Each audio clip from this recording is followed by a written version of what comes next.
selibo saya. Riko shama nerebo saya make terebo sia lama sheke. Riso mane ribo saya mane riko sanayama. Wori seliko samanlio salamasha. Kuna mambo umetamkiwa na nguvu za giza. Yesu Kristo aweze kugusa maisha yako. Yesu Kristo aweze kukuondoa kwenye maisha hayo ulionayo leo.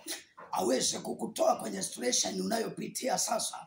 Kwa mamlaka yake milango yako ikafunguliwe kuanzia leo. Kupitia damu yako Yesu. Nafungua malango ya huyu mama. Nafungua malango ya huyu baba. Nafungua malango yaliyofungwa kwa ajili ya huyu kijana.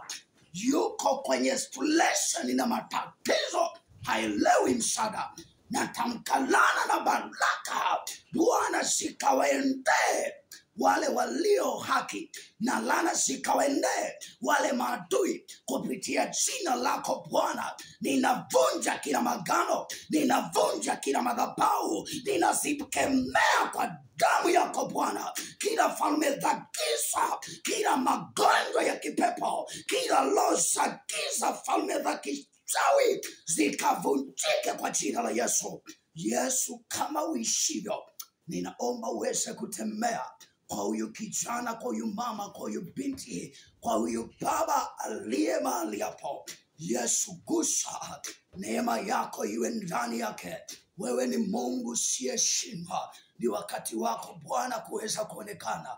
Natangaza neema na baraka juu ya maisha yako. Mungu akainuke na akakuinue viwango na viwango. Uko unategemewa kwa familia, lakini unapitia changamoto. Neema ya Kristo iwe ndani yako. Neema ya Kristo iweze kukubeba. Isafishe nuru yako. Isafishe hatima yako iweze kufanikiwa kwenye maisha ulionayo. Nguvu za Bwana zikaonekane kwa maisha yako. Kama Yesu aishivyo, ukaangaze, ukatamalaki, ukamiliki kwa damu yake. Pokea uponyaji mahali ulipo kwa jina la Yesu.